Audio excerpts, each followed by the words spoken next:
ensuring the safety of the meals served on board your business aircraft. From the National Business Aviation Association, this is Flight Plan. I'm Rob Finfrock with your trusted source for business aviation news. Monday, June 7th marks World Food Safety Day, an initiative by the World Health Organization to, quote, draw attention and inspire action to help prevent, detect, and manage foodborne risks, contributing to food security, human health, economic prosperity, agriculture, market access, tourism, and sustainable development. Those are important, if daunting, goals on the global scale. But closer to home and to our hangars, there are several meaningful steps business aviation flight operations can take to reduce the risk of food contamination on board our aircraft. And those go beyond washing our hands and keeping onboard meals at safe temperatures before serving, although those are certainly important practices too. To discuss this topic today, I'm pleased to welcome Shannon Wiedekamp, Director of Client Services and Lead Flight Attendant for Crew Aviation, and Paula Kraft, Founding Partner at Da Vinci In-Flight Training Institute and the Subject Matter Expert for Catering and Food Safety for the International Standard for Business Aircraft Handlers, or ISBA. Paula, what are some of the things you recommend to operators when selecting a catering vendor, and what potential warning signs should they be looking out for? Okay, that's a good question because a lot of times it might not be the operator's choice, but the passenger's choice as to where they want the food sourced from. But you do run into some different problems when you order from restaurants. A lot of passengers like restaurant food, but it has to be ordered differently than we would order it if we were going to take it home. We need all the sauces packed separate, hot food and cold food packed in separate bags. The packaging is of critical concern because it could cause cross-contamination as the aircraft is flying at about a 5-degree tilt. Then the juices and things could come out of the packaging. So the flight attendant needs to be prepared to either repackage the food or provide the packaging to the restaurants that they use. But they need to check to make sure that they've got a food safety score posted.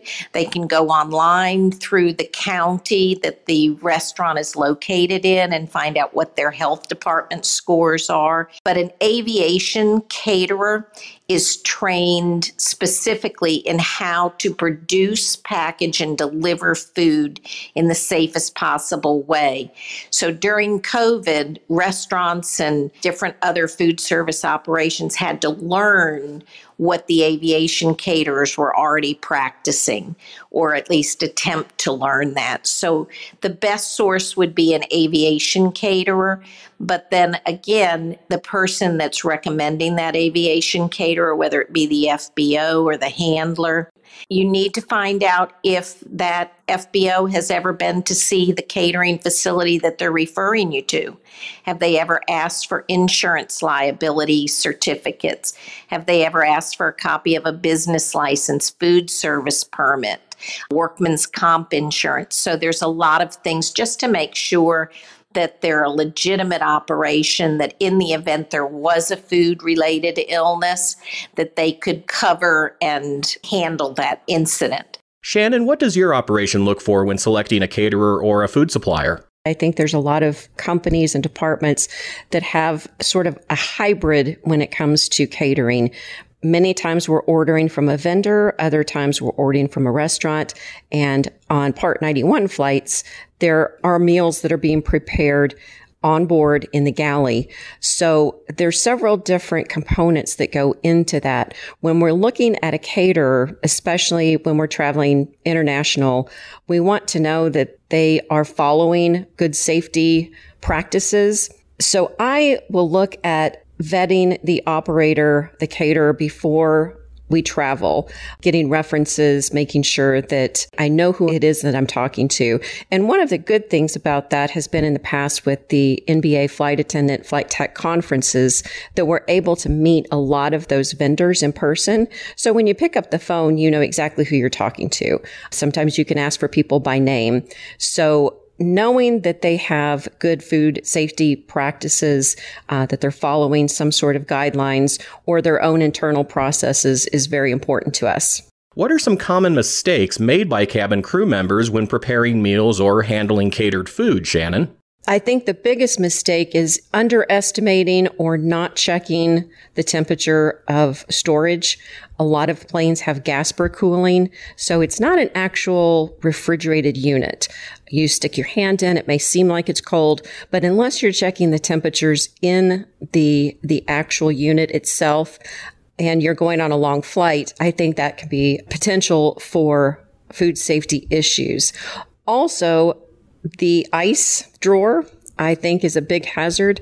It's something that I'm always talking about with my employees as far as making sure that you're not leaving the ice scoop in the ice, that when you go to an FBO, you're asking for a bag of ice rather than just bringing out in a bucket to put in the ice drawer. And sometimes you have to take the situation in control and say, okay, I've got Ziploc bags or another container that I know is clean that I can put the ice in. That's something that may not really seem to be that obvious at first, that even an unsanitized ice bucket or scoop could be a potential vector for contamination that could turn around and sicken the flight crew and their passengers. Exactly. And I know Paula has been doing a lot of work with the ground auditing for FBOs as far as their storage and just their safe handling practices. Paula, what are you seeing as far as new guidance or regulations on the horizon, particularly as we emerge from COVID-19? There will be quite a bit of changes. The Food and Drug Administration now has realized that food is being put on private jets, which we've kind of been in the background for a long while. So the Food Modernization Act that was passed, I think, back in 2011 states that any person, whether you're an operator, the FBO, a charter broker, flight department, that you're required to become compliant with some of these new rules then of standards for compliance with the FDA. And a lot of that is if you handle food, and that means ordering it, delivering it, packaging it, receiving it, then you have to be able to trace that flow of food. You are now liable for the well-being of that food. So it's all part of the food chain. Your food chain now has the potential with the FDA coming in and auditing caterers that are doing the food, because our food now is going, according to the FDA, across state lines. So it always has, but it hasn't been tested and checked in that respect. So there'll be more regulations for your in-flight kitchens, as well as audits of your FBOs and your ground handlers that we'll see an increase in. That started just before COVID. And because of the shortage of inspectors and things, it's kind of fallen to the wayside right now. But I do see, and what I read, that it will be coming back in the next year. We'll have more in just a moment, but first, this word from NBAA. NBAA Flight Plan listeners, you get your weekly news here. Are you getting the latest daily headlines? The NBAA Insider Daily News Service puts the news you need in your hands every weekday morning, free of charge. Don't miss out. Subscribe today at nbaa.org/daily. We're back now with Paula Kraft and Shannon Wiedekamp, and our discussion regarding safe food handling practices on board business aircraft as we mark World Food Safety Day. Shannon, before the break, we discussed a bit about the post-COVID catering environment on board business aircraft. What do you expect we'll see in the months ahead? I think that there are a couple of different variables. If you're traveling with a family, say, for example, in a Part 91 situation where these are people that live in the same household and they're also traveling together, as far as serving, there may not be a lot of changes that they see. But if you're traveling with a company or people that may not travel and live together in the same household or work in the same office, you're seeing a lot of individual types of servings and disposable items. So where you may have set out a communal charcuterie tray or a cheese or fruit plate, you're seeing a lot more individual items, individual plates going to the passengers rather than something that they're passing.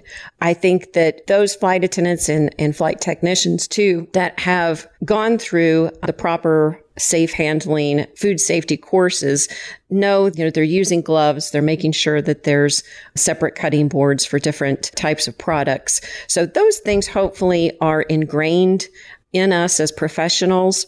I think where you're seeing a lot of differences are with disposable serving items, disposable plates, perhaps disposable flatware, because you are not necessarily sure, again, whether your dish handling, even at FBOs or on board, is getting the cleanliness that you need for the COVID protocols. So I think it depends on whether you're flying for an individual family or corporate group of people that are not related and living under the same roof.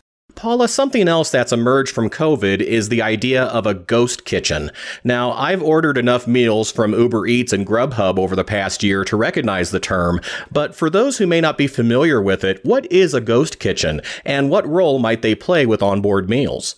So a ghost kitchen basically is a third-party food production facility, and it's where private label food is produced. So if you have a store brand or a restaurant brand, they don't produce that in that facility, but they have this ghost kitchen that does the production based on their specs. A lot of national brand things have done that. But during COVID, they popped up enough that they started doing the restaurant production for the takeout deliveries. And they generally work directly with third-party delivery companies like your Grubhub and your Uber Eats and DoorDash, things like that. Because having those drivers come in to pick up food was, if the restaurant had any ability to be open, they couldn't have that distraction because it was taking away from the restaurant business. So, but then during COVID, when all the restaurants shut down, these facilities, and I see there's a couple problems that I see, and also that the regulatory agencies and the FDA and the National Restaurant Association, a lot of the big players see, is that because these are small kitchens and they're not where the public can see it, because public perception creates the image. So there is no image. They are images of this beautiful fine dining restaurant. It's not of a warehouse type kitchen that might be smaller with a lot of people producing for a lot of different restaurants. So you have accountability because nobody can see the facility to determine whether they think it's clean or whether they think the food is safe. Now, what's happening, because one ghost kitchen can prepare the food for 5 or 6 restaurants, there's a potential of cross-contamination of ingredients. And with MedAir posting that they have about 3 to 4% food allergy reactions on their in-flight medical calls, that's a lot of potential risk for your passengers. Now, would I take that risk for myself at home? I would, probably, because I want the convenience. But I would not take the risk of ordering from something that's prepared in a ghost kitchen or through the third-party delivery for my passengers. There's obviously a lot to consider when thinking about food safety on board business aircraft. And Shannon, it's one thing to be able to investigate food providers you may plan to use for a trip down the line. But how can flight crews research a caterer or a food supplier while in the middle of a trip, perhaps under tight time constraints? A lot of flight attendants and flight technicians are using social media apps to ask those questions. And I'm sure that there's the same with a lot of schedulers and dispatchers.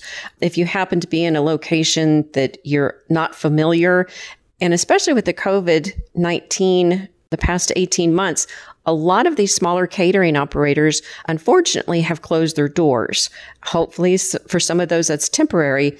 But you may encounter a situation where somebody you used all the time, you get to that city and find that they're no longer in operation. So finding ways to utilize the social media forums is a very good way to get those recommendations from other flight attendants.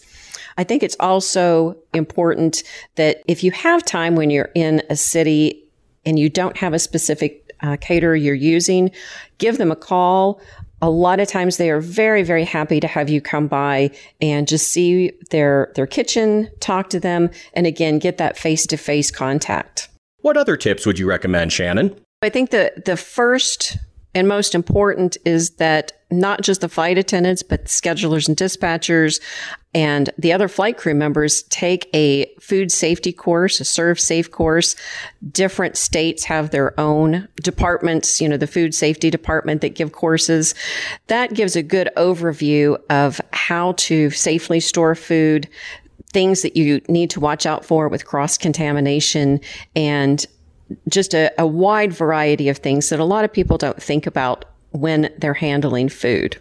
I think the second most important thing is to make sure that you are handling food in a safe manner with the use of your cleaning products, and you're using gloves, making sure that your products are safe to be used with food and with the aircraft surfaces.